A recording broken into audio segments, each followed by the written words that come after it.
Jesus is the reason for the season, so let's make a fun craft to reflect that. So we're going to make a fun reversed canvas. We're going to give it a chippy wood look. I've been really into that lately. So the first thing I'm going to do is I'm going to take a canvas, and I'm using my box cutter just to cut around the edge of the canvas and tear that off. The reason we're doing this is so we can expose the frame, because I like to see the frame. If you have a different way of doing it, you can absolutely do that.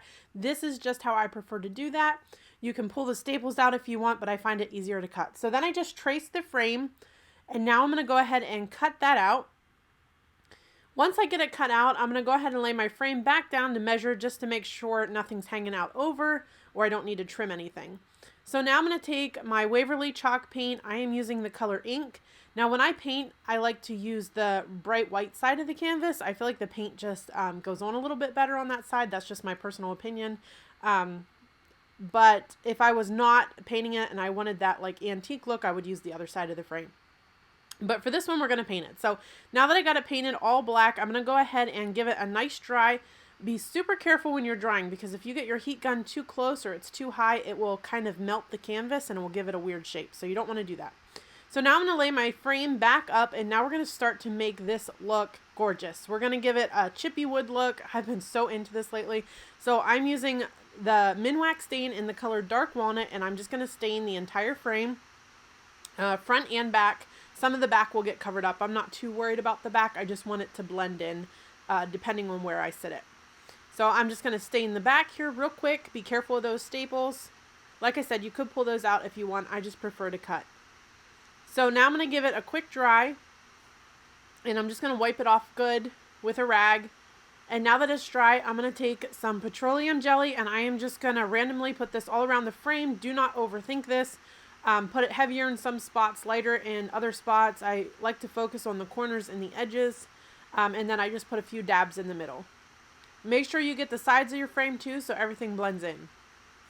So now we're going to use white chalk paint. I got this at Walmart, and I'm just going to paint it on here as sloppy as I can. And I'm doing this on purpose.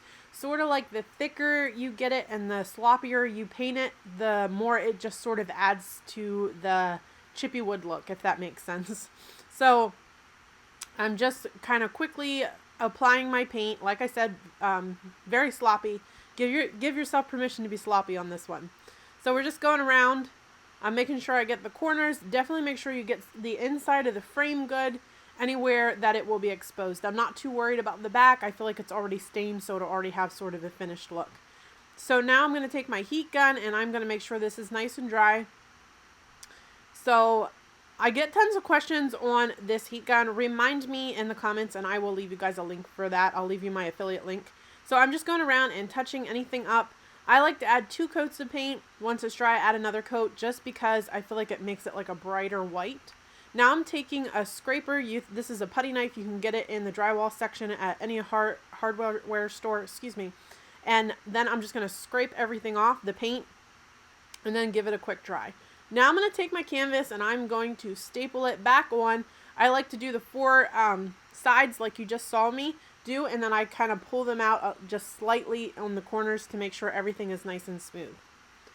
And then I'm going to take my hammer just to pound in those staples that didn't go in the whole way. And I had one that I had to take out that I messed up a little bit. So I'm going to add a good bit of staples just so it doesn't pop loose anywhere. And then I'm taking my scissors to trim any overhang that I see. Now that we got this all put together, isn't this beautiful just like this? Give me some hearts if you think this is gorgeous already. So I'm taking a little brush down at the bottom just to touch up some spots that I accidentally got a little bit of white on. Now I couldn't decide which stencil I wanted to use. These are both so cute. These are essential stencils. I will leave my affiliate link down below. Both of these come in a pack, and this is my first time using them, and I absolutely love them. I will say it did bleed a little bit, but I think I got a little too much paint on my brush. Like I said, this is my first time using them, so I'm still learning. So once I have it in place, I'm going to go ahead and use my chalk paint, and I'm going to dab it some on my brush and then dab some off. You don't want to get too much, or like I said, it will bleed. And I think I still got too much. There was some where I could see when I went to dab it on that my brush was a little too saturated with paint. So it's definitely something that I'm working at and I'm going to learn, but I still think it turned out so cute. I mean, you can't even tell someone would have to get up super close to tell. So I'm just going to continue dabbing this all around and make sure you got everything covered well. And you want to dab it like up and down too. I noticed that, and I know I'll get better here as I go on using them. I'm super excited about these. They're so much fun. So that looks pretty good to me. You'll see here when I pull it up what I mean. So now we're going to gently pull it up, and you can see where it bled a little bit, but it's not nothing too crazy. I still think it turned out adorable. So now I'm going to take some of these picks. I would preferred pine, but like I said, I've been trying to use all the things in my craft room before buying new, but this turned out super cute too. And I'm going to add some berries just to kind of give it like a more winterized look. And then I'm going to take this ribbon that I had in my craft stash. I have no clue where this turned out or where I got this, but it's super cute. So I'm just making a quick bow, and my bow turned out perfect the first time. That never happens for me. But now we're going to go ahead and dovetail these ends, and then I'm going to hot glue that right to the center. And then I'm going to hot glue a rusty bell right in the center of that bow.